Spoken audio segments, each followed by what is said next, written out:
Segala puji bagi Allah yang telah menurunkan ketenangan ke dalam hati orang-orang yang beriman. Walhamdulillahilladzi arsala rasulahu bil huda wa dinil haq. Dan segala puji bagi Allah yang telah mengutus seorang rasul yang membawa hidayah dan membawa agama yang benar. Walhamdulillahilladzi ahyana ba'da ma amatana wa ilaihi nusyur. Dan segala puji bagi Allah yang telah menghidupkan kita dari kematian sementara kita, dan kepadanya lah nanti kita akan dikembalikan. Alhamdulillah wa syukurillah pada bunda yang salihah yang dirahmati dan dicintai oleh Allah Subhanahu wa taala. Pada kesempatan pagi hari ini patut kita bersyukur dan patut kita berbahagia karena Allah masih titipkan kepada kita satu nikmat yang bahkan lebih baik daripada dunia dan seisinya, yaitu ketika Allah masih menitipkan nikmat iman di dalam hati-hati kita. Inilah yang membuat hati kita sampai hari ini masih meyakini bahwa setelah kehidupan itu ada kematian, dan setelah kematian nanti ada kehidupan. Itulah nikmat iman. Dan yang patut kita syukuri adalah kesempatan untuk bisa melakukan kebaikan hari ini di atas tumpukan dosa yang mungkin belum sempat kita istighfari, di atas tumpukan kesalahan yang mungkin belum sempat kita perbaiki ini. Allah masih tetap memberikan banyak kebaikan kepada kita, dan mudah-mudahan dari kebaikan yang kita lakukan Allah ridho kepada kita. Allah jadikan ini sebagai wasilah penggugur dosa-dosa kita, peninggi derajat kita, dan dimudahkan setiap urusan kita semuanya. Amin ya rabbal alamin. Hari ini jamaah sekalian Allah, kita akan membahas satu tema yang sebenarnya saya yakin melihat wajah-wajah ini wajah-wajah ahli taubat ya. Wajah-wajah ahli surga insyaallah ya. Pokoknya nanti kalau pas masuk surga itu isinya penuh sama orang BDS 1 dan sekitarnya ya. Nah, jamaah sekalian rahmatullah Allah Subhanahu wa taala, hari ini kita bahas tema berkenaan dengan taubat. Ustaz, kita sering dengar nih taubat, amal soleh, taubat, amal soleh. Gak bosan kan? Nah, pertanyaan ini sebenarnya berdasarkan pada apa setiap kali kajian itu selalu dianjurkan untuk melakukan amal soleh, memperbanyak bekal dan sebagainya. Kita merasa bahwa ini kayak klise banget sih dibahas gitu. Padahal orang-orang yang berada di alam kubur, bahkan nanti di akhirat, penyesalan mereka itu satu dan hampir seragam semuanya. Mereka itu minta dikembalikan ke dunia bareng sebentar kepada Allah. Ya Allah, balikin ke dunia bentar aja, please. Kata Allah, buat apa? Bila as-sadaqah, apa akan bersedekah ya Allah. Wa akum minas sholihin, dan aku akan menjadi orang yang saleh. Penyesalannya sama. Hampir semua penyesalan orang-orang yang ada di alam kubur itu nyesalnya tidak pandai bersedekah, tidak jadi orang yang saleh. Maka saya kesankan buat jamaah sekalian, jangan pernah bosan ketika mendengar ajakan untuk melakukan kebaikan. Jangan pernah bosan untuk mendengar nasihat. Telepon, guys. Mana bapaknya? Oh, udah.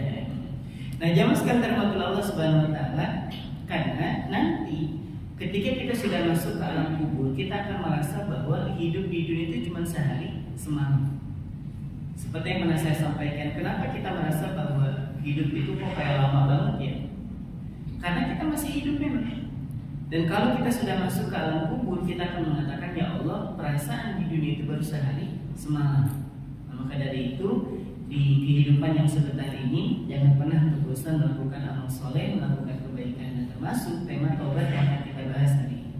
Ada satu nasihat yang disampaikan oleh ulama kita, yaitu kita temukan dalam kitab Al-Hikam berkenaan dengan satu nasihat. Man 'arafa rabbah ahabbah. Barang siapa yang mengenal Tuhannya, maka dia akan mencintai Tuhannya. Wa man ahabbahu, dan siapapun yang sudah mencintai Tuhannya, radiya bi hukmihi wa ikhtiyarihi lahu. Maka kalau orang itu sudah jatuh cinta kepada Tuhannya, maka dia akan merasa ridho terhadap apapun keputusannya dan terhadap apapun yang menjadi pilihannya. Coba lihat urutannya. Yang pertama mengenal, habis kenal cinta, habis cinta ridho. Jadi kesimpulannya, mustahil kita bisa ridho dengan segala ketentuan-ketentuan Allah kalau kita tidak cinta kepada Allah. Dan mustahil kita mencintai Allah kalau kita tidak kenal Allah. Sama dengan Bunda. Bunda kenapa cinta betul dengan suaminya? Karena kenal. Ya, justru akan mengherankan kalau Bunda cinta kepada lakinya orang. Ya, saya cinta betul. Kenapa cinta? Biasa nggak kenal, karena nggak kenal. Dia itu sesempurna betul. Kalau di jalan tuh istrinya dipijit, masya Allah, kepalanya dipegang, kadang dirukiah tengah jalan. Pokoknya so sweet betul itu pasangan itu. Itu yang mantap. Yang tidak kan kita nggak tahu. Makanya saya sering sampaikan di dalam perjalanan. Masuk ada istri saya juga hadir hari ini. Saya sering sampaikan yang paling tahu keberadaan kita itu adalah pasangan kita. Yang paling tahu kita ini pemarah, sabar, itu memang pasangan kita. Saya mungkin depan bunda, gimana bisa dia itu kalau ngomong lembut, kalau ngomong tuh enak banget, kalau ngaji itu enak. Itu menurut pandangan bunda yang enggak 24 jam. Tanyakan kepada pasangan. Nah, itu yang paling dekat dengan kita, itu yang paling tahu. Kita di luar itu masih bisa jaim-jaim, kepleset aja bu ya, bukan mulai kata-kata kotor nih, apalagi ibu-ibu yang hadir hari ini. Keplesetnya itu baca Yasin. Yasin, waduh, kakinya dibaca Yasin sampai kelar, bayangin coba ya. Itu di luar kita masih bisa jaim, kadang pas lagi astagfirullahaladzim. Padahal bukan itu maksudnya, tapi kadang ada orang kita plesetin jadi astagfirullah. Tapi di rumah kan nggak bisa kita sembunyi-sembunyiin. Kasarnya kita, baiknya kita, sabarnya kita, lembutnya kita, itu akan dirasakan betul oleh orang yang terdekat dengan kita. Maka saya ingin sampaikan kepada punya solihah semuanya, kita tidak mungkin mencintai seseorang sampai kita benar-benar kenal dengan dia. Dan kita nggak mungkin kenal dengan dia kalau kita tidak mempelajarinya. Yang nggak disurvei dulu gitu ya. Kita nggak belajar dulu siapa si Allah itu. Nah kalau sudah kenal dengan Allah pasti kita akan cinta. Dan kalau sudah cinta maka kita akan tunduk dan patuh terhadap apapun yang diminta. Perhatikan para suami. Kenapa mereka dalam tanda kutip mau dipekerjakan oleh istri dan juga anak-anaknya? Serius mau jadi pekerjaan, pergi pagi, pulang sore, kadang lembur ibu ya. Iya benar, serius. Tanya aja pada suami banyak betul suaminya kepada suami punya, ayah kenapa mau tetap bekerja? Jawabnya sederhana, karena aku mencintai. Serius kan ibu? Serius. Kenapa sampai coba pergi pagi, kadang pulang juga? Bahkan kadang ayah besok kita libur, iya pun kita besok kita liburan, ternyata bos bilang besok masuk, dia masuk. Kebayang nggak? Kenapa? Karena dia berjuang untuk yang dia cintai. Kenapa dia cinta? Karena dia sudah kenal. Dia pulang dengan membawa kelelahannya, ketemu bunda, ya Allah, masalah di kantor jadi ringan. Karena bunda adalah masalah terbesar buat suami bunda. Apa gitu ustaznya? Enggak ya. Saya tuh kalau pulang kalau jadi istri langsung beban saya ya sebenarnya. Nah, jamaah sekalian dari Allah Subhanahu wa taala ya. Jadi ketika pulang ke rumah, secapek-capeknya kita melihat anak tuh lari-lari, melihat anak memeluk kita tuh kayak hilang semua, gitu. Hilang semua beban itu karena kita mencintai dia. Kenapa kita bisa cinta? Karena kita kenal dengan dia. Dia anak saya, Ustaz. Kenapa Bapak sampai tega betul sampai nggak punya waktu libur untuk bekerja? Karena saya sayang dengan anak saya. Kenapa Bapak sayang? Karena saya kenal dengan anak saya. Jadi telepon lagi, saya angkat loh ya bentar ya. Ada telepon ya? Diangkat dulu mungkin ya. Atau dimatikan ya? Silakan kok dimatikan dong. Alarm. Ini kalau nggak bisa bawa pulang ya. Nah sudah mati. Sekali lagi saya jual HP-nya. Ya, untuk orang yang nggak ada ya. Baik. Jamaah sekalian dirahmati Allah Subhanahu wa taala, kita akan lanjutkan. Saya kemana kita tadi? Yang bilang sampai jual HP saya pulang ya. Kemana tadi? Sampai lelahnya bekerja. Kenapa sampai bapak itu berani dari pagi, terus kemudian pulang sore dengan kelelahan itu? Karena dia cinta dengan apa yang dia perjuangkan. Kenapa bisa cinta? Karena dia kenal. Dia kenal betul siapa menjadi beban tanggung jawabnya. Makanya dia tetap bekerja dalam keadaan lelah, dalam keadaan sakit juga tetap bekerja karena dia memperjuangkan orang yang dia cinta. Kenapa dia cinta? Karena dia kenal betul dengan apa yang dia perjuangkan. Nah, termasuk halnya tema taubat kita ini itu ada hubungannya dengan pengenalan kita kepada Allah. Jangan-jangan kita ini tidak mau menerima apapun keputusan Allah karena kita nggak cinta dengan Allah. Dan jangan-jangan kenapa kita tidak cinta dengan Allah? Ya jangan-jangan tadi kita tidak kenal. Ya sama seperti perjuangan seorang ayah, seorang suami untuk keluarganya itu karena dia kenal betul dengan keluarga. Begitupun halnya dengan taubat. Ya, dengan taubat. Taubat itu jemaah sekalian sederhananya secara bahasa itu dari kata taba yatubu, artinya kembali. Jadi taba yatubu secara bahasa itu artinya apa? Kembali. Taba yatubu artinya kembali. Secara istilah taubat itu artinya menyesal. Ya, taubat itu artinya menyesal. Jadi secara bahasa artinya kembali. Apapun yang kembali disebut sebagai orang yang bertaubat. Ya, taubat. Nah, adapun pengertian secara istilah atau secara syariat, taubat itu adalah penyesalan seorang hamba. Penyesalan seorang hamba atas dosa yang dilakukannya, atas dosa yang dilakukannya. Penyesalan seorang hamba atas dosanya.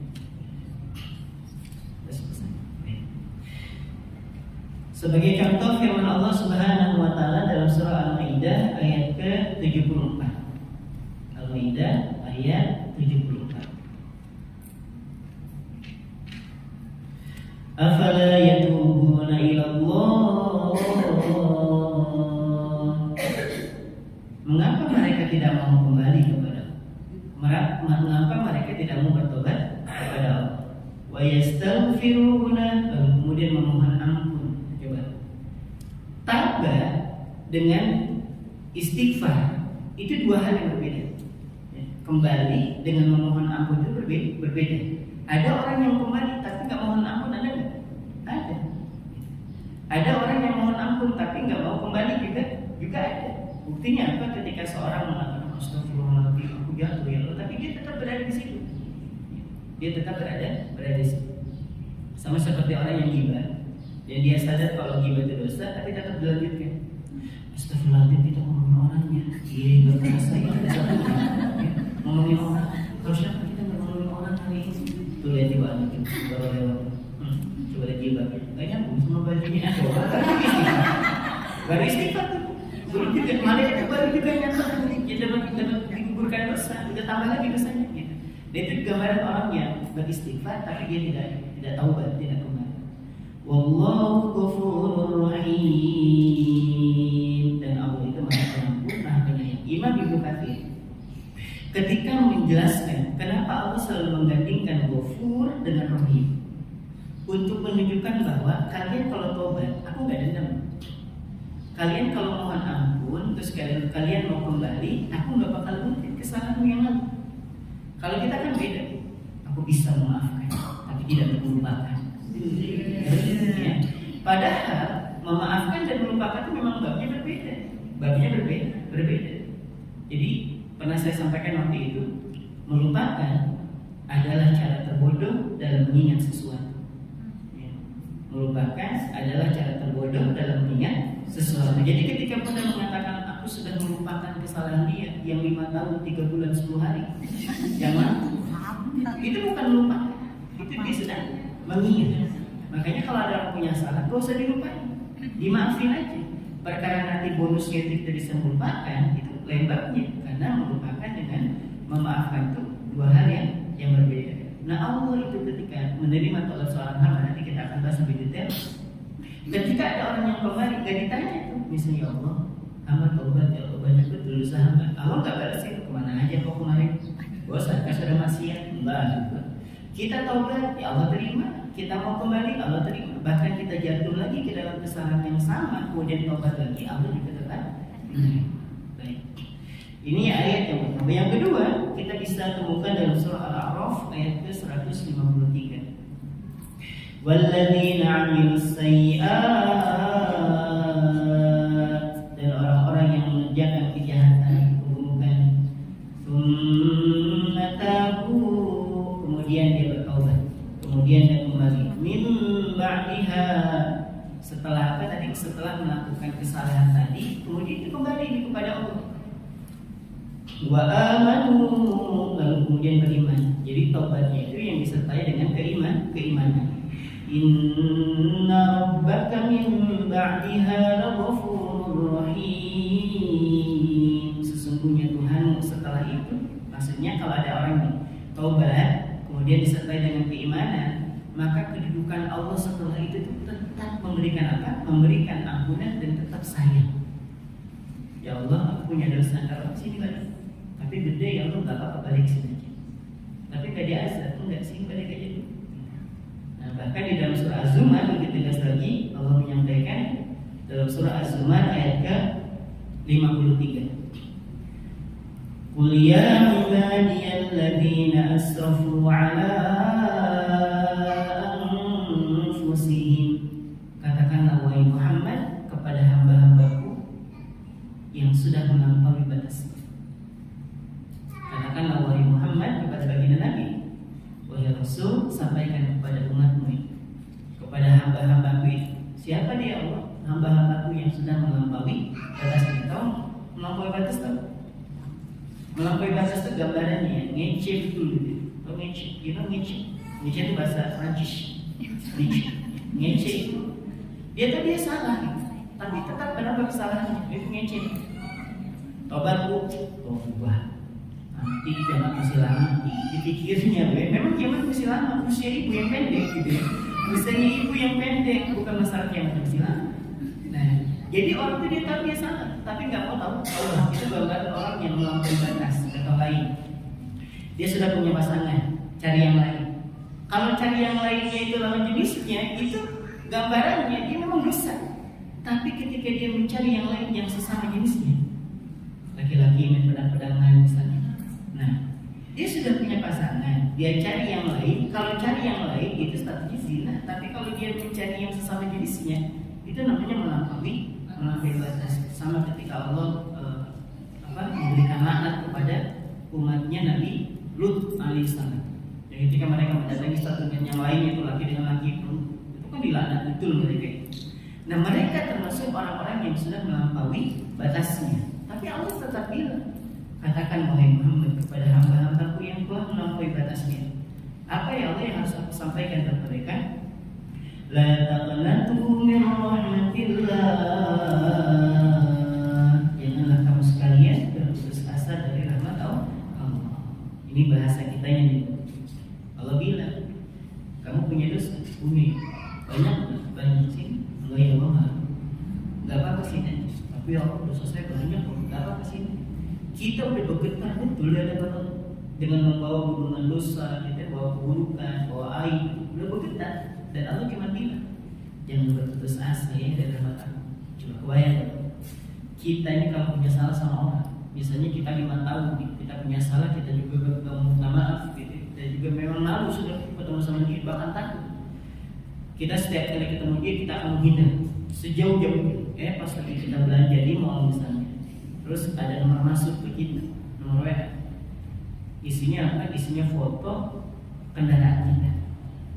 Terus dia bilang, sudah dikirim ke kita, isinya cuma gini, tunggu di parkiran. Kira-kira, ibu berani kalau dari saya yakin pesan begini. Saya yakin pesan aksi, saya yakin ya. Gak balik ke parkiran, saya yakin itu bu. Apalagi kesan terbesar dengan dia. Kita sadar kita punya salah kita besar sama dia. Mungkin kita pernah nipu dia atau kita pernah mengecewakan dia. Nah dia bilang, sederhana saja, tunggu di parkiran. Dan dia kirim masalahnya plat nomor kendaraan kita.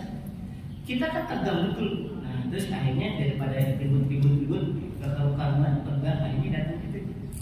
Terus dia cuma bilang, kenapa minta? Aku udah maaf ya. Kira-kira pulang gak gitu? Pulang banget. Kita udah kebayang, udah hantam memang habis sudah harga diri sudah dimaki-maki sudah. Terus pas kita datang dia cuma bilang, kenapa menghindar? Aku udah maafin ya. Kalau betul rasa kita, nah begitu pun Allah Subhanahu Wa Taala ketika melihat seorang hamba itu mau kembali, Allah nggak bilang kemana aja kemarin. Udah bosan nasihat mungkin, tetap aku terima kembali. Nah itu gambarannya. Baik. Lalu selanjutnya yang disebutkan oleh Allah Subhanahu Wa Taala, kita temukan dalam surah An-Nisa ayat ke-17 sampai 18. Ini gambaran kalau kita mau tobat jangan ditunda. Kalau kita mau tobat jangan ditunda. Innamat taubatu 'ala Allah.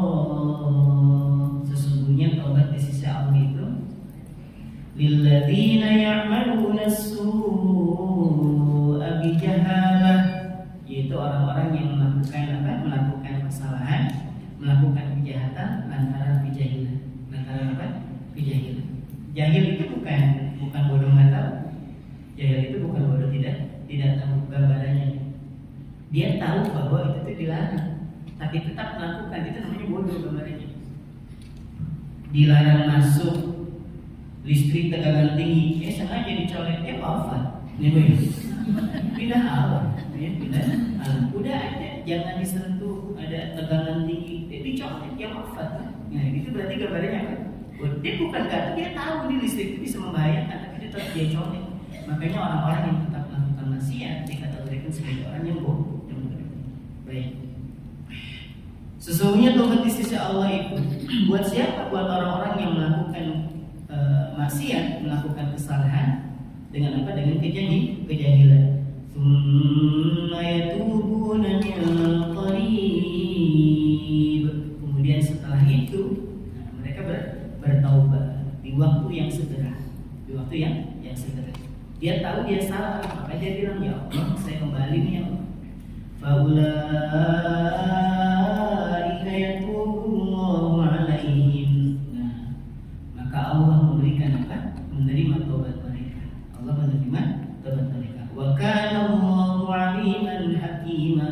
Dan Allah itu Maha mengetahui, Maha bijaksana.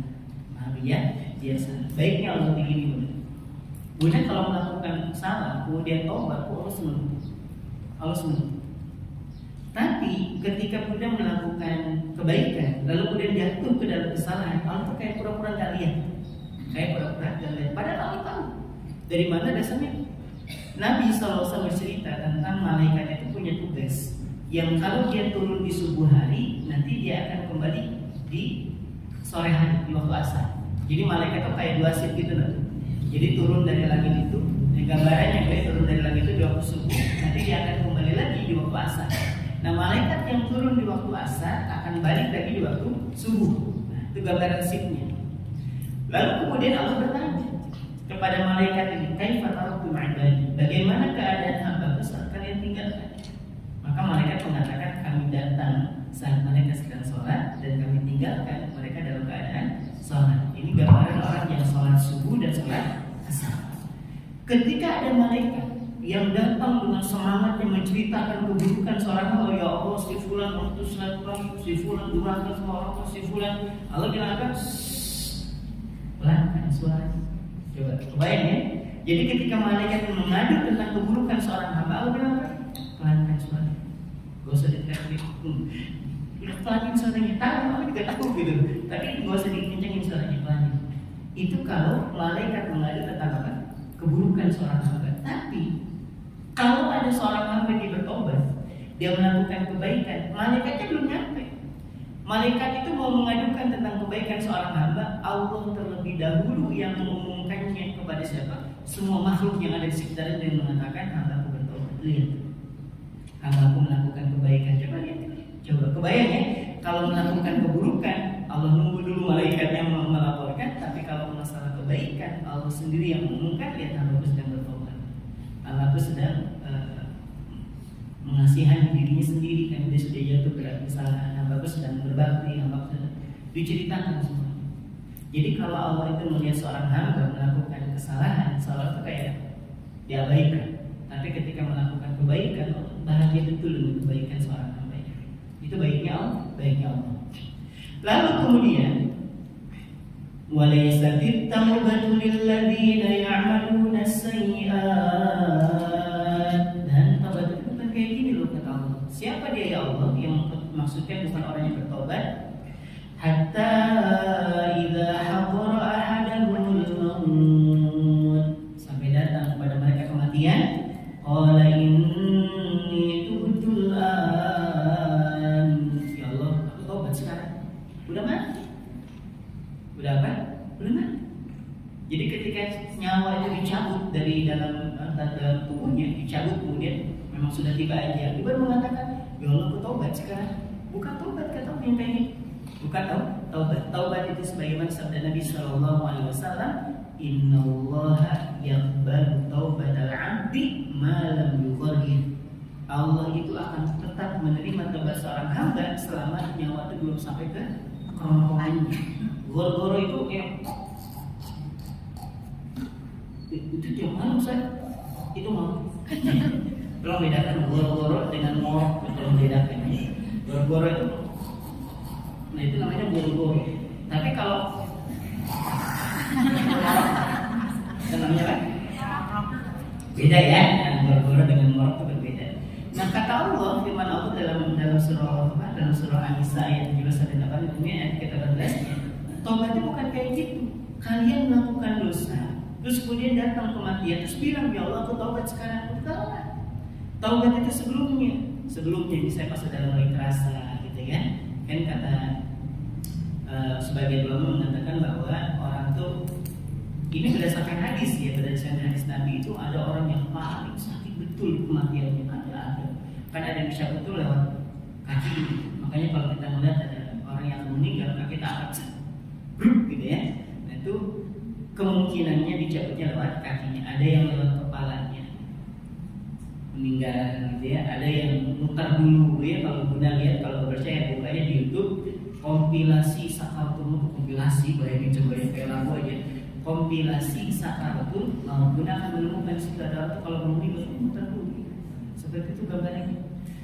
Dan Allah menyampaikan taubat bukan kayak gitu. Taubatnya sebelumnya. Jangan sudah mati, idza ahadul maut, datang sudah kematian, baru dia mengatakan aku taubat sekarang ya Allah. Enggak bisa. Walladzina yamutuna wa hum kuffar.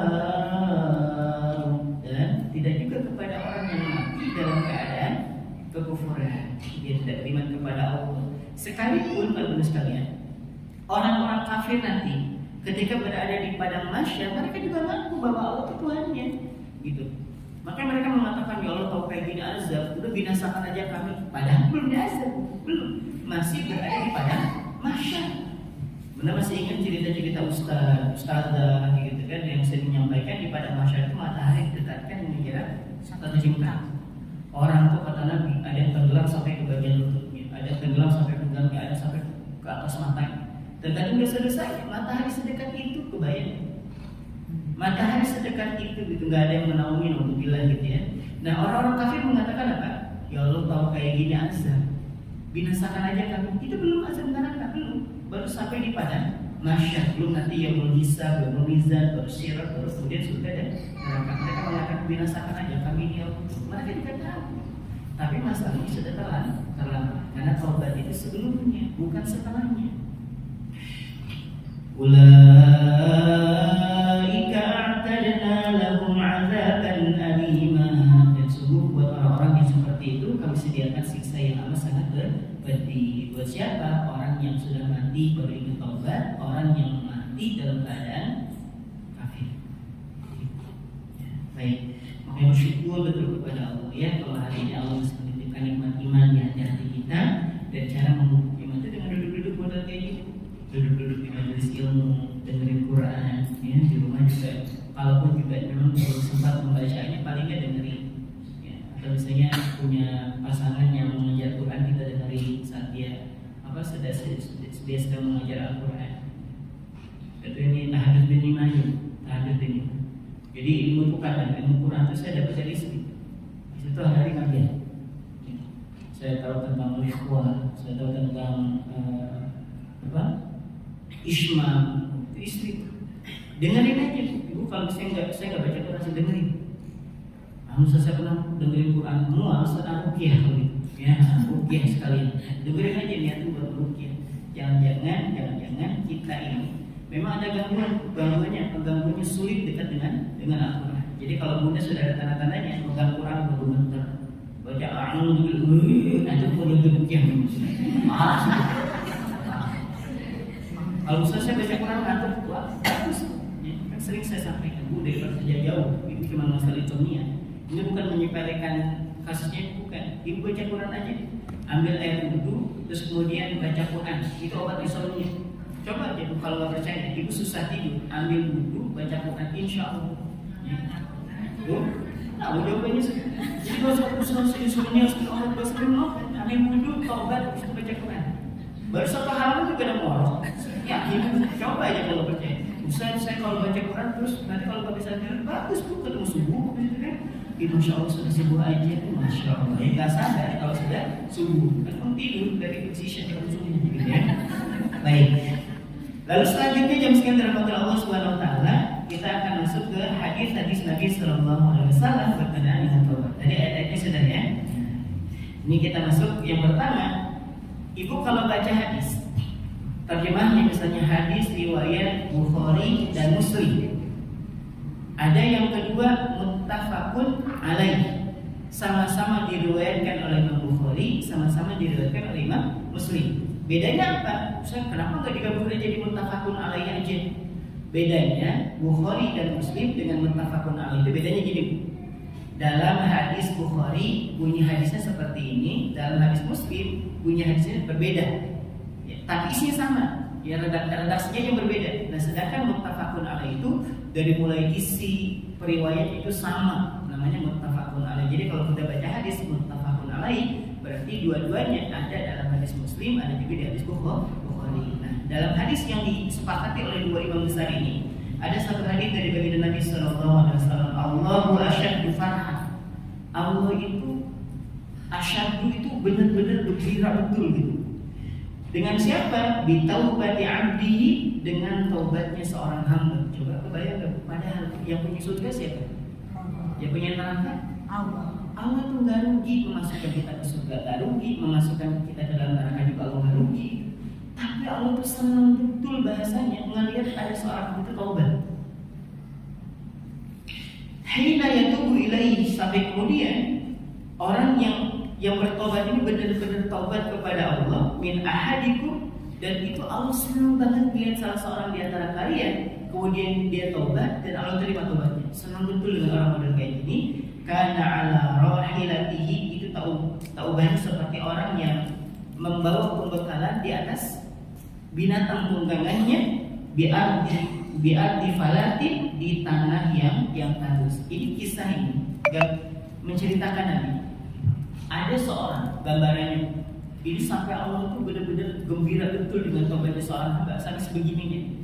Jadi Nabi bercerita, ada orang itu dia pergi berjalan dengan membawa seluruh perbekalan itu di atas untanya. Dibawa karena memang namanya padang pasir, Bu ya. Kita nggak pernah tahu yang sebelah mana ujungnya. Kalau padang pasir begitu, Bu ya. Kita dari perjalanan ini, misalnya dari Makkah ke Madinah atau dari Madinah ke Makkah, mudah-mudahan kita tahun depan kita takluknya di Masjid Nabawi ya. Dalam perjalanan dari Madinah ke Makkah misalnya, itu hamparan tuh ya. Walaupun kita tidak sampai ke masuk ke padang pasirnya, Bu ya. Tapi itu kan bebatuan tuh ujungnya juga kita nggak tahu yang mana ujungnya. Kita juga nyanyi, nggak ada Salome lewat gitu ya. Kosong betul, jauh betul. Nah, ada orang itu kata Nabi, dia tersesat di tengah gurun pasir, bahkan di tanah yang tandus. Terus saking lelahnya dia ikat nih binatang tunggangnya itu di satu pohon kurma dan dia tidur di bawahnya.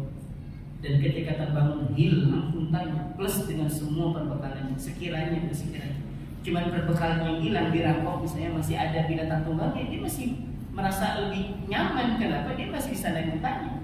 Masalahnya semua perbekalan itu ada di atas untanya, dan yang hilang bukan cuma perbekalannya tapi untanya juga.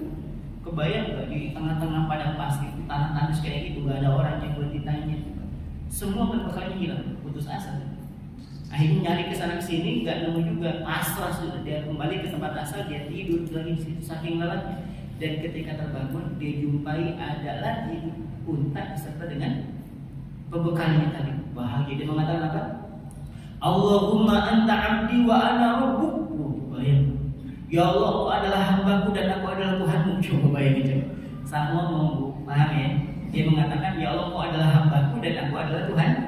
Maksudnya ini, ya Allah, Engkau adalah benar-benar Tuhanku dan aku adalah hambamu. Tapi saking senangnya dia mengatakan, ya Allah, Engkau adalah hambaku dan aku adalah Tuhanmu gitu.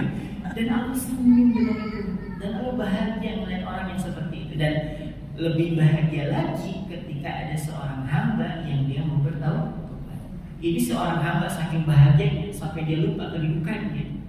Itu Allah lebih bahagia lagi ketika melihat seorang hamba itu bertaubat. Jadi kegembiraan Allah melihat orang yang taubat itu melebihi kegembiraan orang yang sudah kehilangan unta dan juga seluruh perbekalannya, dan kemudian diketemukannya lagi, dan Allah lebih bahagia dari itu.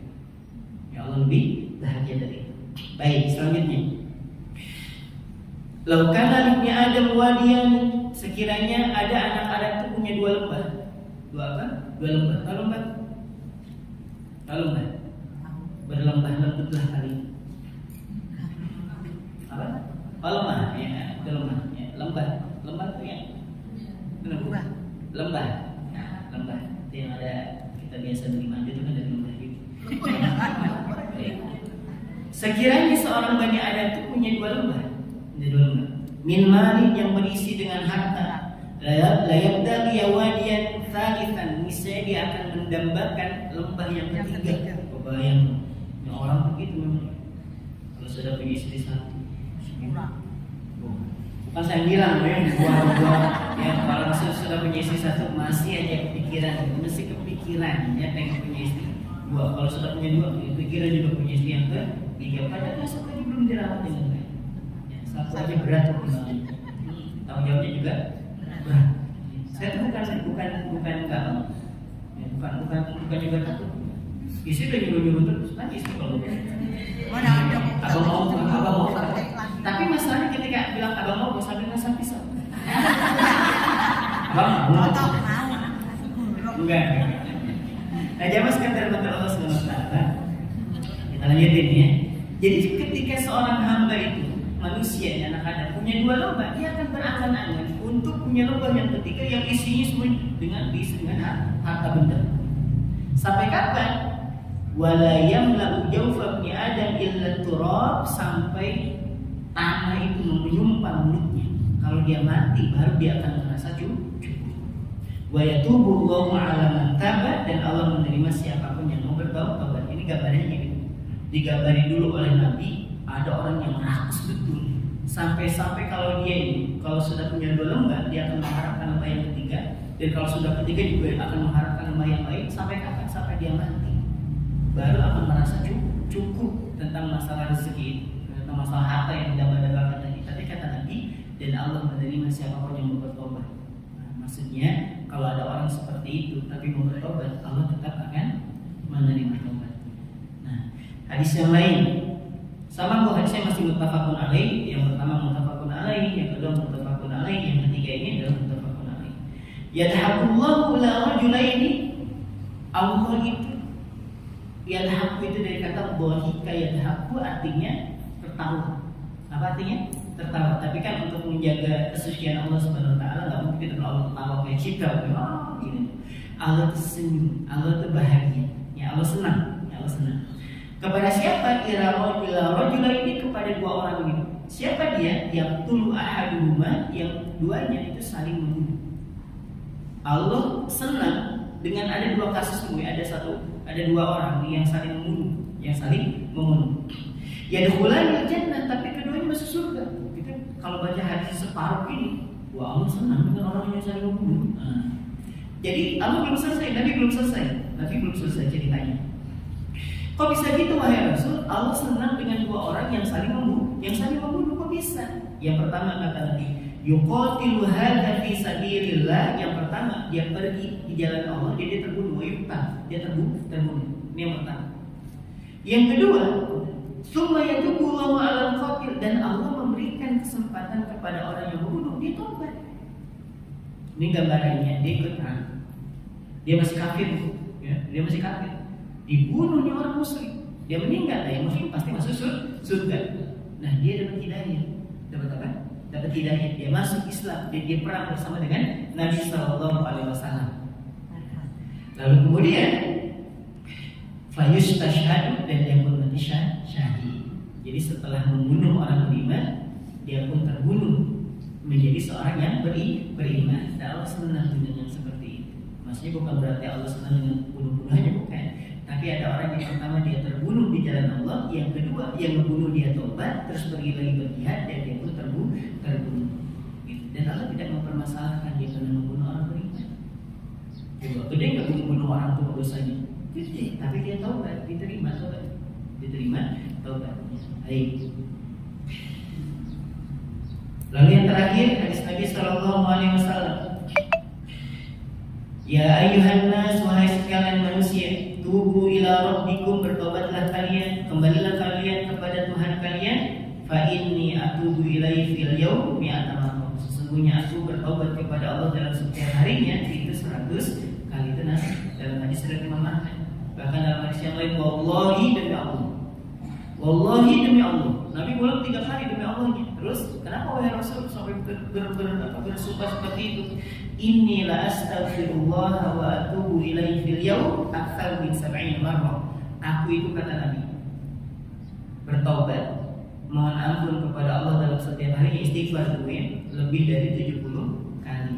Dan dalam hadis Imam Ahmad 100 kali. Dalam hadis yang lain Nabi bersabda, aku sungguh bertobat dan mohon ampun kepada Allah lebih dari 70 kali. Saya ingin sampaikan kepada Bunda, taubat itu tujuannya buat apa? Menyesali kesalahan. Istighfar itu tujuannya buat apa? Minta ampun atas dosa. Nabi punya salah? Nabi punya dosa? Kenapa taubatnya sebanyak itu? Ayo, gak usah pura-pura bingung, gak usah, biar aja ya. Datang aja, punya data ya. Saya ngeliat kayak merasa berdosa, saya ngeliat TV kayak gitu ya. Saya cuma nanya aja, biasa cuma nanya. Kenapa Nabi SAW yang gak punya salah, gak punya dosa, tapi taubatnya sebanyak itu? Nabi pengen ngajarin ke kita, aku loh yang sudah dijamin surga, aku yang mustahil masuk neraka. Taubatnya sebegitunya. Kalian yang belum ada jaminan surga, belum ada jaminan selamat dari neraka, harusnya bisa lebih baik dari itu. Itu ya, itu kan. Kalau Nabi aja sebegitunya, kita harusnya bisa lebih dari itu. Nah, sekarang kita masuk ke perkataan para ulama. Tadi kan aturannya sudah, hadisnya sudah. Nanti sebelum kita masuk ke kisah. Sekarang kita masuk ke perkataan ulama dulu. Atau tokoh ulama salaf itu ulama-ulama terdahulu, atau mungkin bisa diambil dari para sahabat. Perkataan para salaf yang pertama, Umar bin Khattab. Umar bin Khattab itu dia tidak kenal ya, sosok beliau itu yang Nabi menyampaikan apa? Sekiranya engkau wahai Umar lewat di satu jalan yang jalan itu dilalui juga oleh setan, maka setan akan cari jalannya lain. Itu Umar, lain kita. Ya. Kalau kita, sekiranya kita bertemu dengan pocong di satu jalan, maka yang nyari jalan yang lain siapa? Pocong atau kita? Jujur bu, yang nggak jujur saya doain ketemu nanti malam. Biar jadi merasa itu dosa pocong gimana rasanya. Kira-kira kalau ibu melewati satu jalan yang dilalui dibijak oleh pocong, yang nyari jalan lain pocongnya atau kita? Astagfirullah. Sudah lama sih ngisi bagian akidah di sini, masih juga kita yang kabur. Ngapain ibu kabur juga? Sekiranya ibu mau jujur, kalau ibu balap lari sama pocong, siapa yang menang? Pocong. Ibu bebas, ibu malah bisa lebih jauh, pocong diikat. Dia loncat, capek juga nyerang. Saya sering bilang ya, bahkan istri juga saya bilang, kalau sekiranya abang ketemu, ya, ketemu dengan pocong di jalan, dan abang bawa mobil, abang angkut ke mobil. Mau pulang kemana? BD1, saya anterin BD pada dia loncat. Kasihan dia berdua, kasihan. Daripada dia lompat, jalan-jalan, kita angkut dengan kita bungkus gitu. Anterin ke BDS. Ini bukan Allah itu suka dengan hambanya mohon perlindungan. Dan Allah juga memang gak suka dengan orang yang sombong seperti ini. Kalian semua keluar. Ya, kita datang ke pemakaman, kan dekat dengan pemakaman nih. Malam jam 12 kita ke pemakaman. Kalian semua keluar, itu sombong namanya. Ya.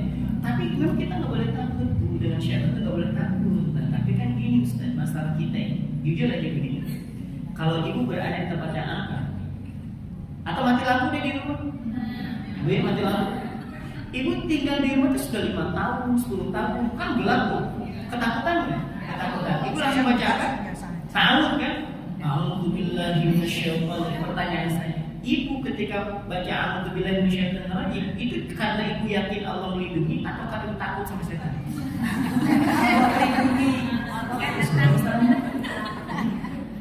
Allah la ilaha illallah.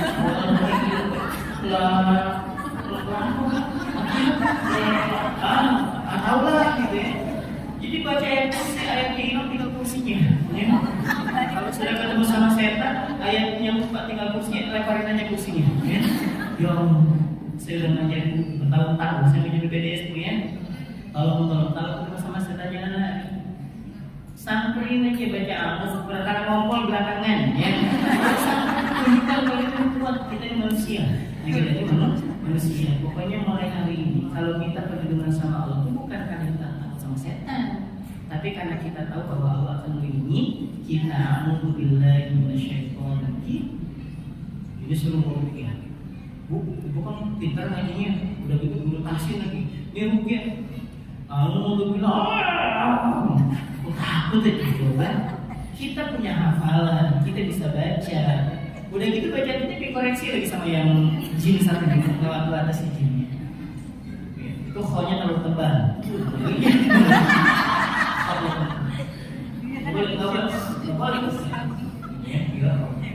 Nah kita takut. Ya kita minta perlindungan itu karena kita yakin Allah akan melindungi kita, bukan karena kita takut sama setan.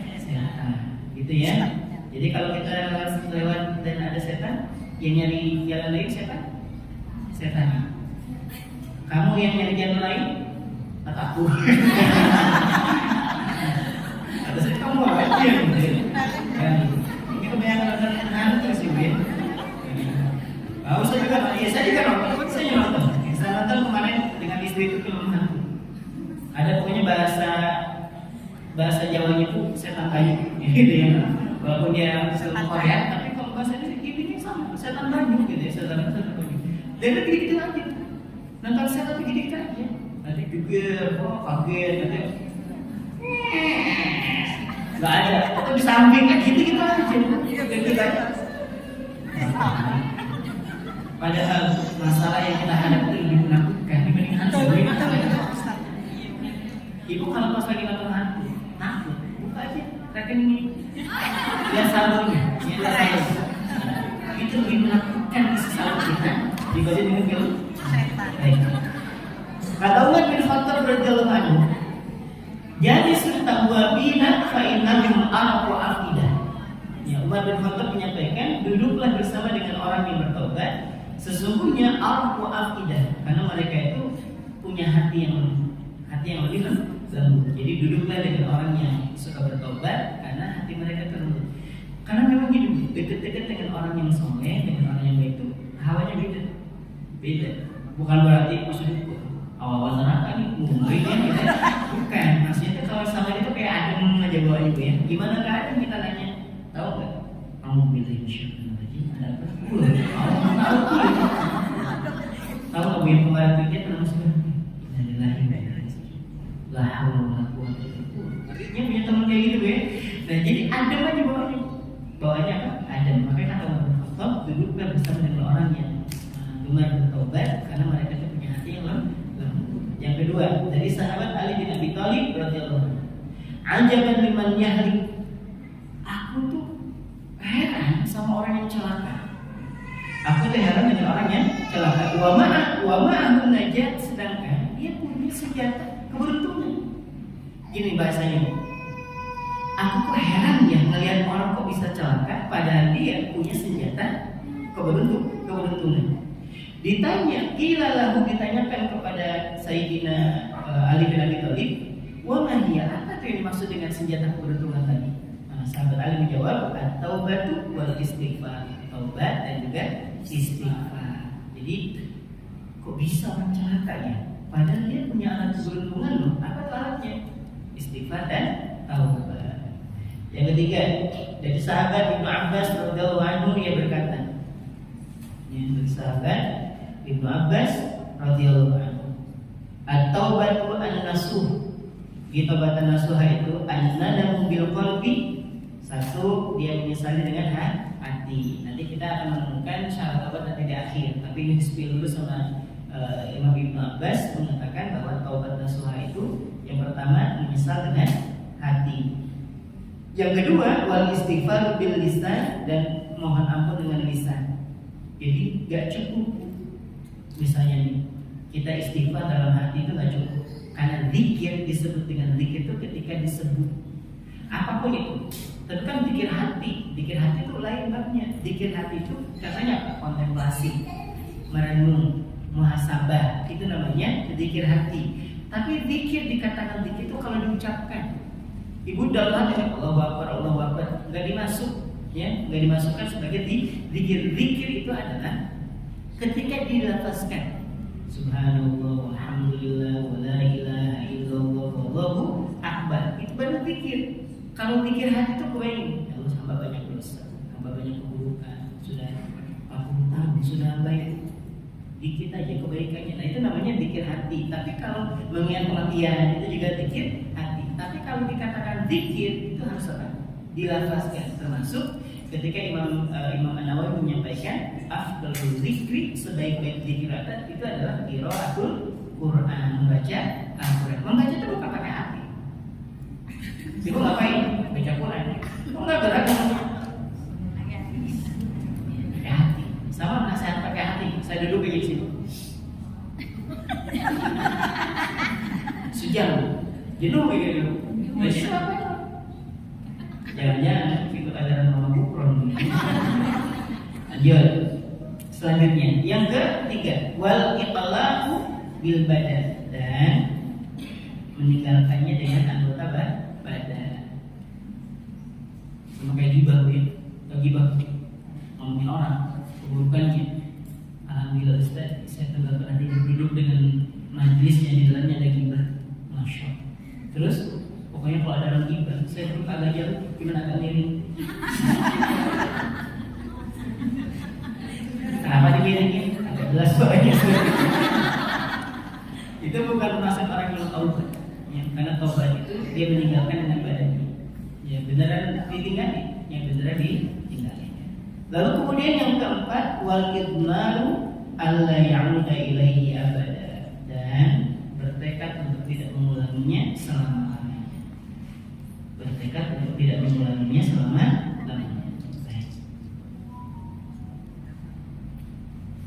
Yang keempat ada nasihat dari Abu Bakar Al-Wasiti. Ini seorang ulama dari kalangan tabi'in, ya, tabi'in. Jadi zaman Nabi sahabat.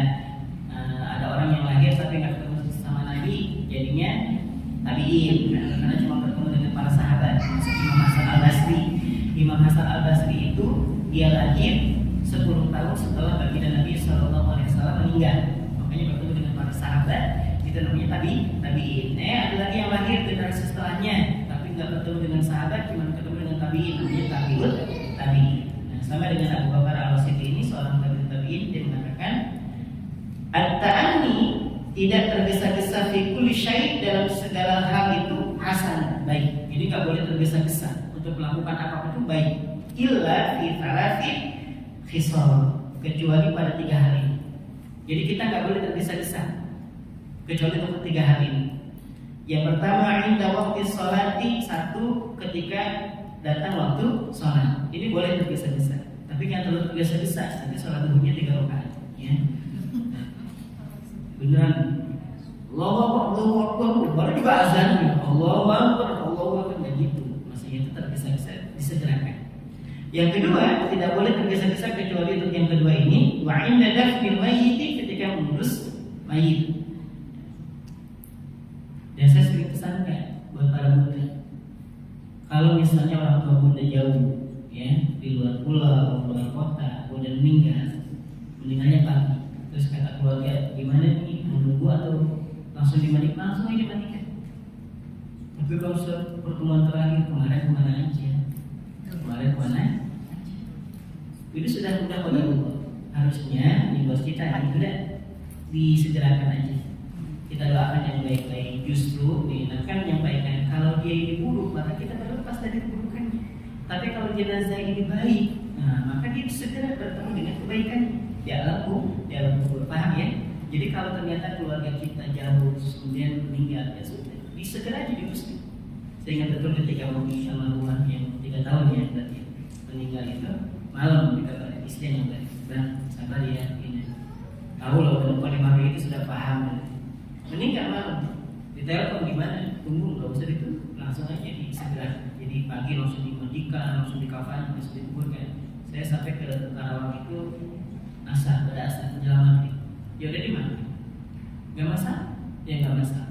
Karena memang kemarin ya saya gitu ya betul ya. Jadi hari ini sudah balik papan, malam meninggal, besok lagi ke Karawang, nggak masalah. Justru itu jadi kebaikan buat orang tua kita, buat saudara-saudara kita. Jangan gini, pokoknya tunggu sampai aku datang. Kasihan si ibu udah meninggal gitu, ditunggu sampai apa yang sampai anaknya masih di perjalanan di mana? Masih di Papua, oh. Saya bilang segerakan aja. Ada yang konsul, gimana saya masih nunggu anaknya? Gimana anaknya di mana? Di Papua dalam perjalanan. Disegerakan aja, perkara nanti kalau dia datang udah dimakamin, suruh datang aja ke makan, ya suruh salat nanti. Ya. Tapi kalau ditungguin kasihan, ya disegerakan. Ya kalau bisa disegerakan. Yang kedua, yang ketiga, wa taubatu 'inda al-ma'siyah, yaitu bertobat ketika setelah berbuat maksiat, tidak menunda. Ya, tidak menunda. Ada orang begini, ada satu cerita pendek tapi berkesan.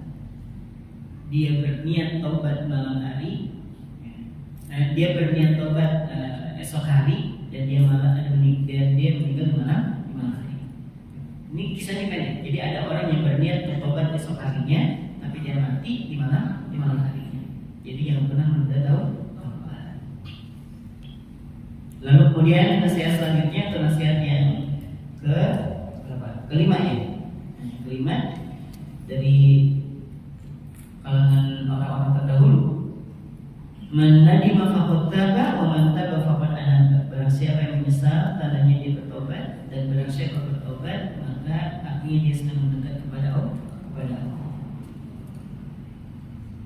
Baik, sekarang ke kisah bagian terakhir dari pertemuan kita. Jadi dalam kitab Dalilus Sairin ini yang pertama ayat-ayat Al-Quran, yang kedua hadis, yang ketiga perkataan para ulama terdahulu, nah yang keempat berkenaan dengan apa? Kisah. Yang pertama, kisah seorang lelaki yang mencium wanita.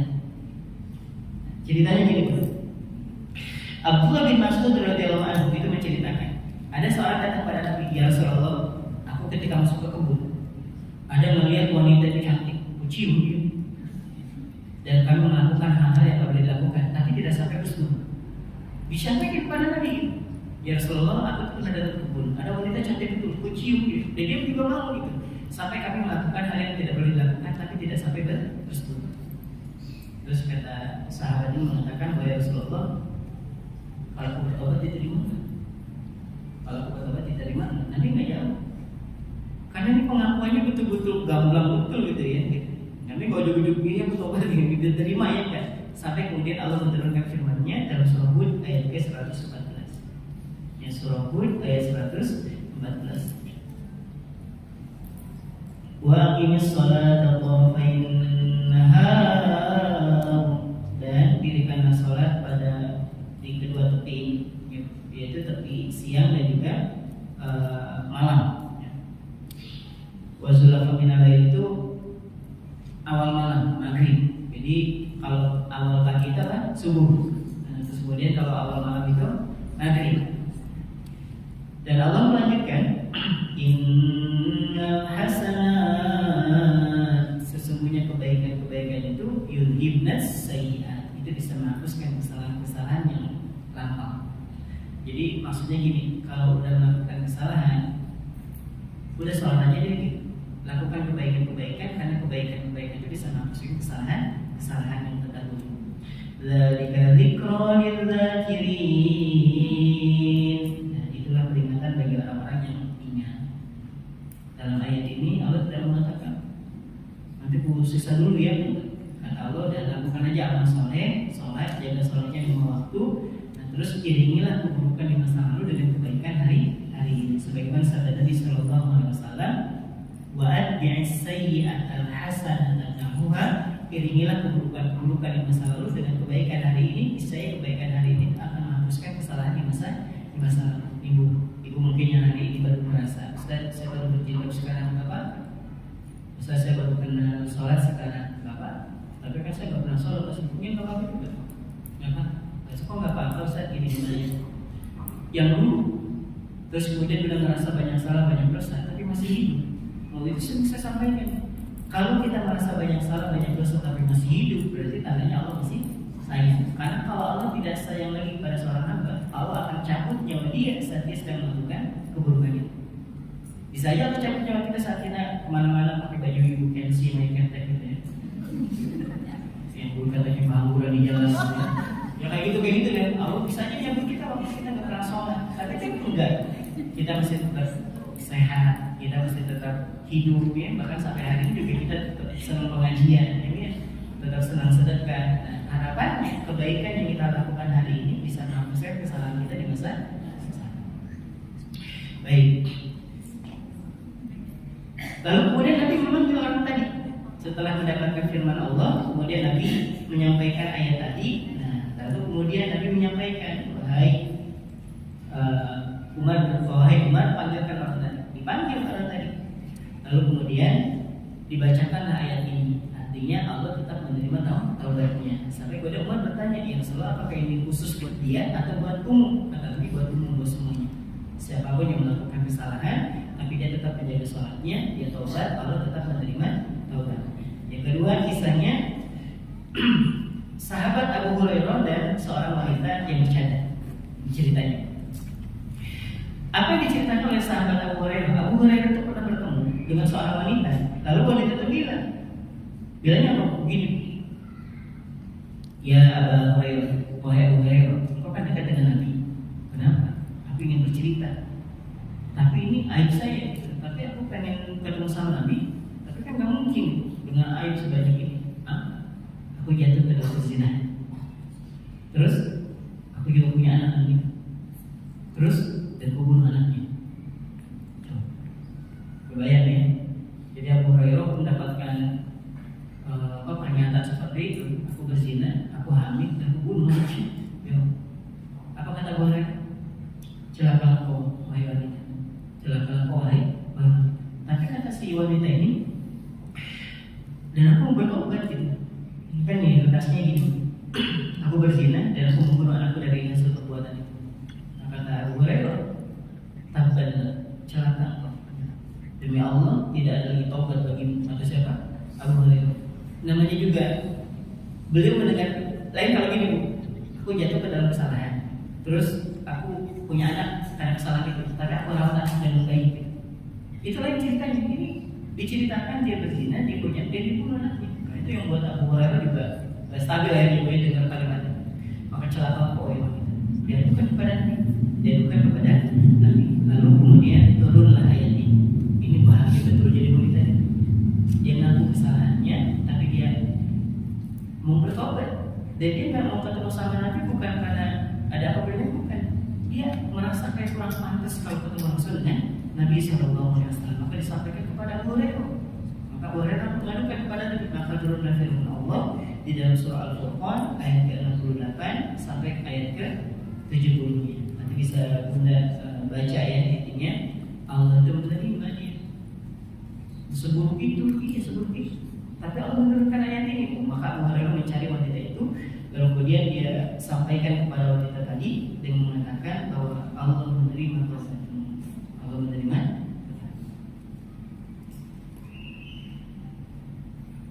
Lalu selanjutnya yang sekalian rahmat Allah SWT dan yang terakhir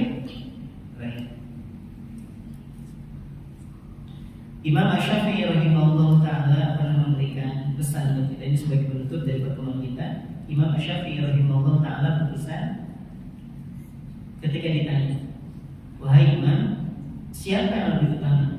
Orang kafir yang masuk Islam atau orang yang melakukan dosa dan dia bertobat? Kan kalau pikiran kita, ya bagusan orang yang kafir kemudian masuk Islam ya kan, karena dosa-dosa diampuni. Tapi kata Imam Syafi'i rahimahullah sudah mengatakan pendosa yang bertobat itu lebih utama dibanding orang yang kafir kemudian dia beriman. Ditanya, kenapa bisa begitu wahai Imam?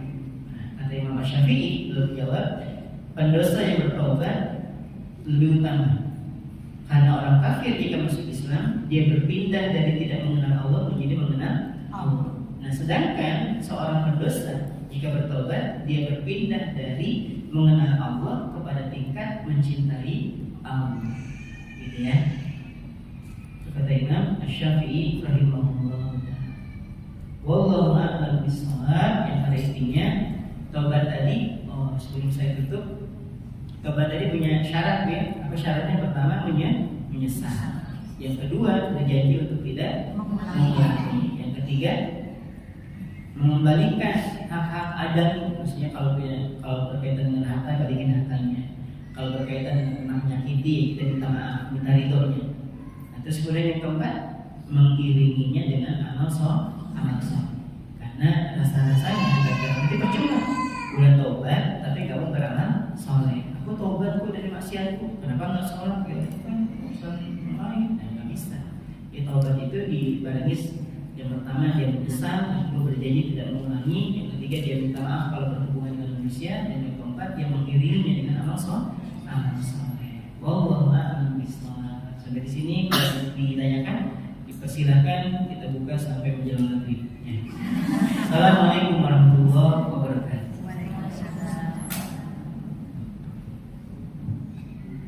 Baiklah Ibu, jika ada yang bertanya.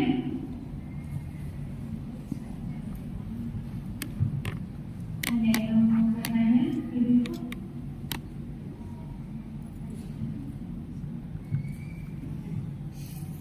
Tiga, ada Ustaz.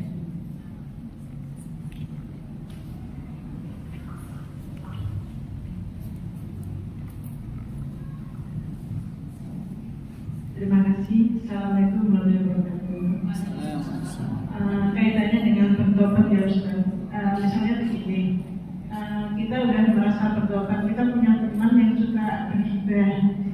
Kita itu sudah berusaha menghindari kalau dia bergibah, kita tidak mendengarkan. Tetapi karena dia sudah merasa cocok ya sama kita, sehingga dia itu kadang datang ke rumah kita. Terus kita udah berusaha mengalihkan pembicaraan ke hal yang lain. Tetapi dia kadang-kadang masih tetap entah satu atau dua kata, tetap aja dia masih suka bergibah. Apalagi dia misalkan datang tuh ya Ustaz, dia bawa makanan, masa mau kita cuekin, kan kayaknya gimana gitu ya. Jadi kayaknya orangnya itu udah dicoba dulu lah ya bilangnya, supaya dia punya teman untuk bergibah. Itu yang pertama. Kemudian yang kedua, ada teman yang suka misalkan menggandakan uang ya. Dia tuh kadang juga datang. Kita udah berusaha tidak menolongnya ya, karena dia masih nanti kalau saya tidak kamu pinjamin, kalau kamu tidak pinjamin saya, nanti saya nggak bisa makan karena saya juga hasilnya dari itu. Nah, kalau kita minjamin, padahal kita minjaminnya tidak memakai bunga ya, jadi kita hanya membantu. Itu termasuk salah satu yang perbuatan yang tidak diridhoi Allah atau gimana ya Ustaz? Tujuan kita hanya membantu dia, tapi dia pekerjaannya seperti itu.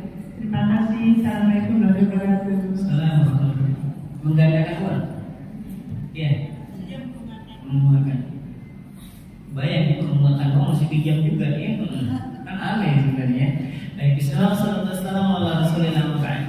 Gibah ini bukan perkara yang sederhana. Ya. Biasanya gibah itu seperti yang pernah kita bahas tentang masalah lisan, gibah menjadi pembahasan yang panjang. Kenapa? Gibah itu nikmat dunia. Serius Bu, iya kan? Buktinya apa? Orang tuh kalau gibah sampai nggak terlalu waktu. Bahkan ada istilah besok kita lanjut ya, besok. Bayangin saja. Ini hari ini sudah satu jam rumah, besok kita lanjut. Yang kedua, gibah itu saking nikmatnya, nggak ada orang bergibah tuh hanya datang. Ada orang gibah rumahnya datang.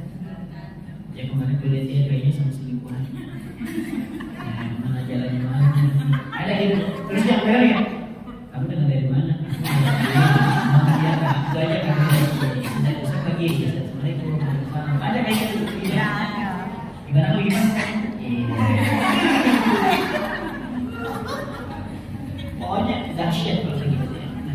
Maka saya ingin pesankan buat para pemuda sekalian. Bahwa Ramadan kemarin ngajarin kita untuk menjadi orang-orang yang warok, berhati-hati terhadap sesuatu yang bisa membatalkan baik puasanya ataupun pahala puasanya. Salah satunya bisa membatalkan pahala puasa itu adalah ghibah. Makanya ada istilah kalau orang pas Ramadan itu diajak ghibah, dia langsung istighfar. Astagfirullahaladzim, sudah namo, kita lagi puasa. Kan bisa nanti di tarawih. Pas Ramadan, ya pas Ramadan. Nah, terus gimana Ustaz? Dia udah datang bawa makanan. Wah di rumah kan, udah beda hati sudah ya. Gak mungkin enggak lagi di luar orang. Aku udah di depan rumah, tapi gitu ya. Kan gitu, temen juga kan gitu, gue saking bestinya pokoknya. Aku di rumah, aku depan rumah kita mau bilang jalan dia udah di depan gitu ya. Baik dia datang nih bawa makan, tapi kita tahu saja menggibah itu gimana gitu. Bilang gini, sampaikan kalau kita ngomongin orang yang udah banyak dosa, tapi sudah banyak dosa lagi aja. Tapi dia ngomong biarin aja nih. Ada satu kaidah, Allah tidak akan menghisab terhadap suara yang datang kepada kita yang kita nggak mau mendengar itu. Tapi Allah akan menghisab sesuatu yang sampai ke telinga kita yang memang kita pengen mendengar itu. Ibu pas lagi jalan, terus supir truknya itu lagunya lagu tidak hidup, ya. Ibu nggak mau dengar, tapi kan masuk aja ke telinga. Kita nggak pernah ngapal atau hafal lagi tuh musik-musik kayak gitu, bener. Berarti sekarang yang kicau mania dan sebagainya. Kita, saya nggak pernah hidup-hidup cari kicau mania, nggak ada. Tapi kedengeran, ya tahu aja gitu jadinya. Apalagi anak-anak juga pas lagi lihat, wah anak udah ada kicau mania gitu. Kita nggak bakal dihisab. Kenapa kamu tahu kicau mania? Nggak dihisab, karena kita kan nggak pernah nyari tahu, nggak pernah pengen dengar. Sama dengan suara ghibah yang ada di sebelah kita, yang depan kita nggak mau dengar. Tapi suatu terus saja menjaga ke telinga kita, Allah tidak akan menghisab. Tapi Allah akan menghisab suara yang sampai ke telinga kita dan kita nggak sengaja pengen dengar. Aku mau ghibah, oke? Aku dengerin. Nah, itu dua-duanya bisa. Tapi kalau kita abaikan aja, udah kita mikirin apa, mikirin utang apa, mikirin membuat tanah, udah biar kita konsen biar dia nggak nyaman sama dengan HP misalnya. Nah, kalau sudah berada di hadapan berat tuh nolak. Mohon maaf ya, Bu, boleh keluar? Mau itu langsung dibayar di studi pertemanan, ya kan? Ada dilema, ghibah itu memang gitu banget, godaannya memang gitu. Jangankan perempuan, laki juga sama. Tapi kan bedanya laki dengan perempuan, bedanya gitu loh. Memang nggak pakai drama kalau ghibah ya, itu paling ya kepleset sedikit, udah cuma yang nampak aja, nggak sampai ke dalam-dalam udah biasa. Laki juga ada ghibah, ada. Nah, saya ingin sampaikan satu, sampaikan aja Mbak, sudah banyak khusus sudah. Jangan nambah dosa. Yang kedua, kalau ternyata tidak memungkinkan untuk kita nggak dengar dan nggak usah didengerin, biasa aja. Dia ngomong biar aja kita kalau kita nggak tahu ngomongnya apa, biarin aja dulu. Ya, jangan diangkat, biarin aja. Sambil makan aja, kalau makan cepat habisin. Udah habis kan, udah, ya. Upayakan, dan ngomongin orang itu, apalagi kalau dengan sudah dengan keluarga, dan tetangga, dan teman, susah dihindari. Nah tadi kaidahnya kembali pada kaidah Allah tidak akan menghisab ya, sesuatu yang kita nggak pengen. Ya Allah, saya nggak pengen dengar. Cuma kalau saya pergi dari sini, takutnya kan gitu ya. Tapi kalau kita bisa Bismillah Allahu Akbar, nggak segitunya, yakin. Saya menyampaikan seperti ini. Saya tuh nggak mau terlalu ideal menyampaikan. Kalau usah si circle-nya menganggap suka ghibah, kan gitu ujung-ujungnya. Bukan saya belajar dari pengalaman bahwa kalau ngomongin orang dengan orang terdekat itu berat itu buat tinggalin. Serius, ya Bu ya. Kan pada waktu saya pernah kasih sampaikan kalau ibu melihat ada orang kumpul lagi ghibah, ibu duduk di tengah baca Yasin. Ekstrim ya. Alhamdulillah kalau mereka bubar memang setan memang ya. Ada kesetanan. Kan nggak mungkin seperti itu. Gimana caranya kita dengar itu? Kalau bisa kita alihkan, kalau nggak bisa anggap aja kita nggak dengar. Ingat tadi walaupun kita duduknya jauh dan kita sengaja miringin badan, itu dihisab. Dia gitu. Nanti tanya, kamu dengar? Kan aku jauh, bukan jauhnya, kamu miring. Ya. Kenapa miring? Tidak jelas suaranya. Dia kan bisa. Ibu udah jauh, Bu, tapi kedengeran kalau itu si Bu anu pada pengajian, makan paling banyak kalau pengajian, pokoknya kedengeran sama kita. Tapi kita nggak mau dengar. Nah itu nggak dihisab. Gitu ya. Nah, jadi sampaikan, saya udah banyak dosa. Sampaikan nggak apa-apa, Bu. Sudah senang banyak dosa, sudah tapi nggak apa-apa, biar aku yang nanggung. Bisa. Karena kalau gini tuh ada aja kira aku yang nanggung dosanya. Masalahnya kamu yang cerita, kamu dosa, aku dengar juga dosa. Masalahnya pakai bahasa bercanda aku ya, pakai bahasa bercanda satu. Terus yang kedua sampaikan, kemudian sampaikan kepada dia nih kalau sudah kita sampaikan aku nggak sudah. Nah yang kedua sampaikan udah cerita aja sudah. Soalnya kita dengar padahal kita enggak, kita dengar peduli aja. Terserah itu mau sambil nyatat apa kek, terserah. Terus aja ya Allah, beri hidup pada murid setan. Ya Allah, terus aja dia ya Allah. Aku bilang ya Allah. Ya, yang itu dua aja. Yang ketiga ada yang saya betul dipesankan oleh Syaqiq Al-Balkhi. Syaqiq Al-Balkhi ini muridnya Ibrahim bin Adham. Ya, Ibrahim bin Adham. Sezaman dengan Syekh Fudail bin Iyad. Ya, Syekh Fudail bin Iyad. Belum menyampaikan ini untuk masalah gibah juga. Masalah gibah. Ketika sudah selesai dari gibah tadi, ada doanya dari Nabi, belum menyampaikan. Allahumma afini fi sam'i. Ya Allah, ampuni pendengaran saya. Ampuni pendengaran saya. Paham ya? Jadi ketika sudah selesai dari gibah, dia udah pulang, doa Allahumma afini fi sam'i. Ya Allah, ampuni ya Allah telinga yang sudah dengerin tadi. Ampuni. Karena kita nolak juga nggak bisa, Bu ya. Nolak nggak bisa. Kita minta ya Allah, ampuni telinga saya yang sudah mendengarin. Bukan ditutup pakai kafaratul majlis.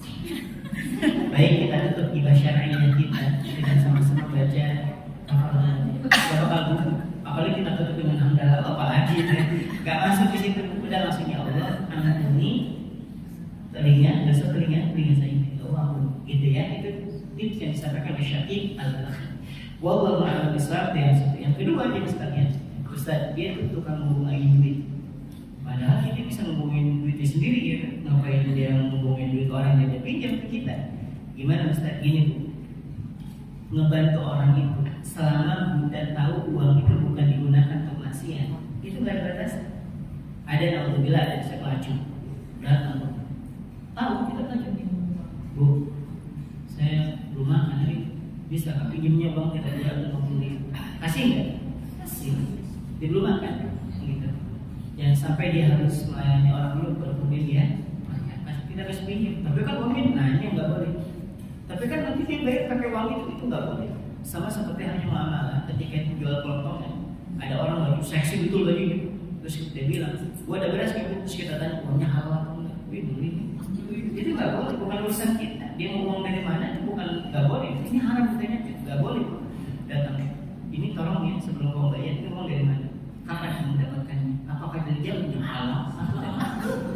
Selama di situ itu kan nggak usah terima aja. Perkara dia pakai baju seksi, dindingnya banyak di hidung, di lidah, di udal gitu terserah dia. Dia datang mau tampilan kayak mana, uang itu tetap halal buat kita. Nah, termasuk saat kita memberikan bantuan kepada orang yang dia bilang belum makan, ada uang buat bukan buat apa, memang buat makan, kasih, dikasih. Doain kalau ibu ada uang 1 juta, kenapa? Baca hampir pasang hari, nah cocok saudaranya. Uangnya mau dipakai buat judi, boleh gak kita kasih? Enggak boleh. Kalau dia buat makan, terus dia bilang ini SPK saya belum bayar bulan ini. Tapi kita tadi kerjanya tukang ngomongin uang gitu kan, dia kerja di apa sebutnya? Ya di riba gitu Bu ya, di finance gitu. Terus dia ditunjukin, coba aku mau ngasih tapi apa yang bayar? Ya, paham ya? Bukan dikasih gitu Bu, tapi mana nomor rekeningnya? Nanti dia aku kirim nanti di situ keterangannya SPP atas nama gitu ya, SPP atas nama. Silakan. Tapi kalau kita curiga pinjamnya dipakai buat judi, ya. Tapi kalau dia datang, Bu, saya mau bayar SPP, Bu, saya belum makan, Bu, saya buat bantu. Nggak ada urusan dia kerja di mana. Termasuk ketika seorang pelacur, misalnya kalau ada, dia minta bantuan ke kita, pada dia belum makan, bantu jangan. Kita dan kita nggak boleh bersangka buruk. Nanti kan uangnya yang dibayarkan siapa tahu bisa diobratkan kebaikan kita. Kita dari ini mudah-mudahannya Allah kasih petunjuk, kalau kasih kebaikan, Allah kasih rezeki yang halal dan berkah. Tanpa ini mudah-mudahannya kamu kembali dari dunia kayak gitu. Tahu? Karena harus kamu Pak. Orang itu mau lagi mau makan kalau bicara makan, ya. Jangan saya dia makan. Seperti itu, ya, insyaallah. Tadi kan contohnya misalkan kan di Mesir orang itu makannya banyak. Kita memang benar-benar banyak, tapi kita ngomongin di banyaknya makan. Nah, banyaknya makan nambah lagi. Nah, itu gimana Bu? Catatan selama tidak apa? Tidak ucapkan. Dalam hati ngedumel itu belum dihitung dosa. Tapi kalau saat malaikat mencatat sebentar, malaikat itu tidak ada urusan dengan hati, nggak ada. Ada orang kita sudah pernah kita bahas kitab di sini Bidayatul Hidayah, ya Bu ya. Apa? Cuma di BDS Bu yang bagian di Bidayatul Hidayah itu. Serius ini, saya bukan ada-ada ya. Cuma di sini kita Bidayatul Hidayah hatam. Pokoknya ilmu kajiannya selesai, ilmunya juga selesai. Sampai dalam kitabnya apa juga saya yakin nggak tahu. Itu sudah sebelum kita masuk ke ini dari Musail ini kita belajar Bidayatul Hidayah. Di situ saya ceritakan, malaikat itu mengadu kepada Allah dengan membawa pahala seorang hamba. Berkilau betul di pahala. Ya Allah, lihat hambamu ini melakukan bla bla bla. Cerita malaikat dengan antusias. Kata Allah, buang catatan. Kenapa ya Allah? Dia beramal bukan untukku, kata. Dia beramal bukan untukku. Tapi kan dicatat sama malaikat. Karena malaikat beda urusan sama hati kita. Kita sholat dicatat sebagai orang yang sholat. Kita sedekah dicatat. Malaikat gak ngurusin kita ini ria, ujub, nggak ada urusan. Malaikat gak tahu isi hati kita. Soalnya sekali lagi malaikat tidak tahu isi hati kita. Makanya yang dicatat oleh malaikat yang keluar dari lisan yang kita lakukan. Ma yalfidhu min qawlin illa ladaihi raqibun atid. Tidak ada ucapan yang diucapkan oleh seorang hamba kecuali ada malaikat yang senantiasa mencatat lagi teliti. Kalau diucapin baru dicatat. Tapi kalau cuma nggak diucapin Bu, dalam hati aja Bu, ya dalam hati. Tapi kalau sudah diucapin nih, terus tetap ada catatan, mengumpat, apa? Mengumpat. Tapi kalau diceritain ke orang, jadi gibah, bukan mengumpat, tapi apa? Gibah. Kok lihat, mana betul kan? Mana Ibrahim sedikit? Ya, dari jalan pengajian. Kayak memang orang-orang surga nggak ada di dia. Nah, sudah mulai itu namanya gibah. Kalau melibatkan orang namanya gibah, kalau melibatkan diri sendiri namanya dumel. Tapi kalau diucapkan tetap dosa. Tapi kalau dalam hati enggak, malaikat nggak tahu isi hati kita. Kita hari ini sombong, ngasih orang juga pengen dipuji, nggak ada urusan. Mereka mencatat Buddha sebagai orang yang bersedekah, Buddha sebagai orang yang umroh, haji. Nggak ada urusan sama hati itu murni. Siapa yang tahu? Allah. Ya. Makanya jangan mudah mengatakan ria tuh dia, malaikat aja nggak tahu.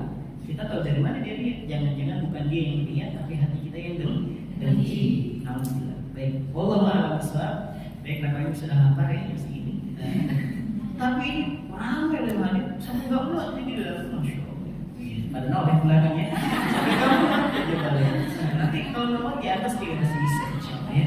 Ini ramai hari. Mudah-mudahan semuanya dalam kebaikan. Dan dengan sebagai penutup ingat paling buat bahagia. Lebih bahagia, jangan lupa berdoa. Ada yang apa doanya?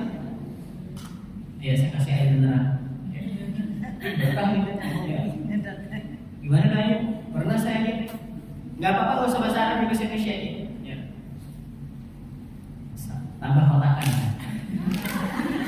Kurang apa? Ya. Ikutin Bu. Allahumma kama farrahtana fi hadhihi dunya wa farrihna fil akhirah. Ya Allah, sebagaimana Engkau telah membahagiakan kami ketika kami di dunia, maka ya Allah bahagiakan kami juga nanti di akhirat.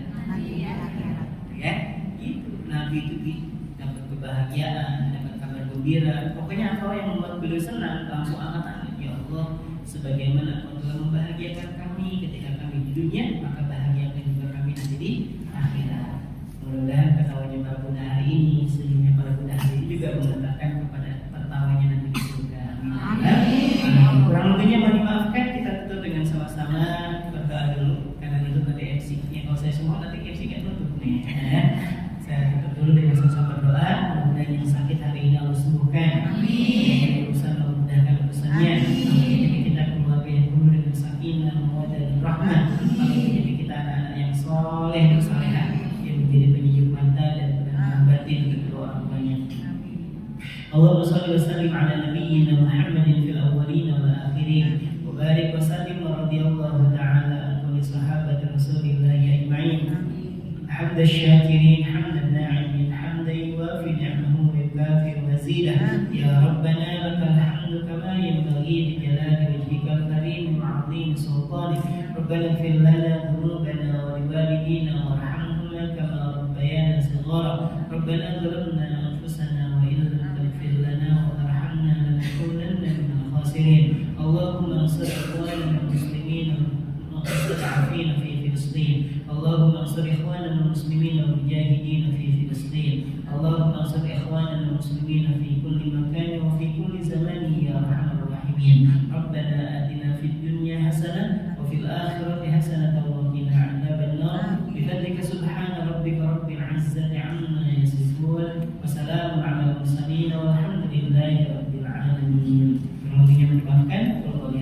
Wassalamualaikum